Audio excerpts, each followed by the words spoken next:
Very good morning to all my dear students. Today we are going to start the second chapter of GK in class 7th, that is about two states. Children, as we already know that India is known for its diverse culture and ethics. All the states are quite different in their features, climatic conditions and economic resources. Languages are different. Culture and traditions are also different. In this chapter, we will talk about the two states. One is situated in the east and other one is situated in the west. So let's begin with the first one, that is about Gujarat. A state of western India, Gujarat has a long coastline on the Arabian Sea. It is also bounded by Pakistan on northwest and several other parts of India. The states of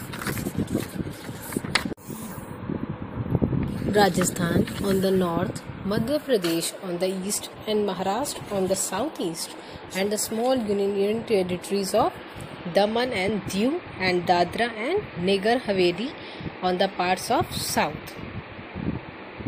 Ahmedabad, the largest city in this state and it is one of the greatest cotton textile centers in India.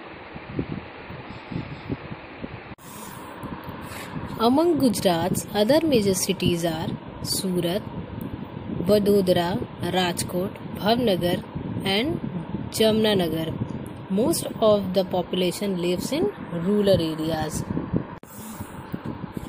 Temperatures are mild in winter but quite hot in summer.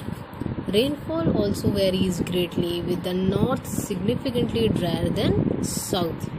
You know kids, the name Gujarat is derived from Sanskrit word Gujar and Rashtra. Now we will talk about the economic sector of the Gujarat. So, agriculture is an important component of the economy. The main crops grown for the local consumption include wheat, millet, rice and sorghum. The principal cash crops are cotton, peanuts and other oilseeds, tobacco and sugarcane. Commercial dairying is also important. One of the India's leading industrialized state, Gujarat, refines petroleum, mines many non-fuel minerals and make chemicals, pharmaceutical, textile, cement and food product. The main fairs and festivals of this state are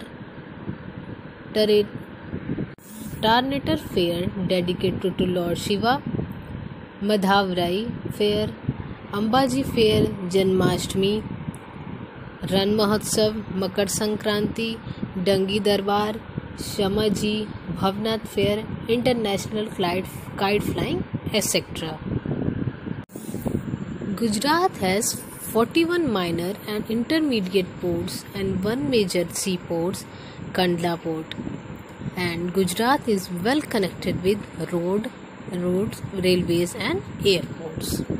Now kids, we will talk about the second state that is located in the eastern part of our country, that is Mizoram.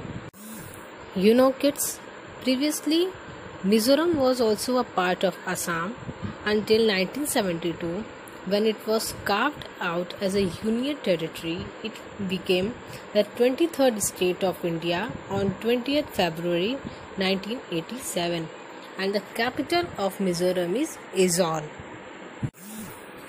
Mizoram, state of India. It is located in the northeastern part of the country, as I already told you, and is bounded by Myanmar to the east and south and Bangladesh to the west, and by the states of Tripura to the northwest, Assam to the north and Manipur to the northeast. The capital, as I already told you, is Aizawl in the north central part of the state. You know, the people living in the Mizoram consist almost entirely of scheduled tribes.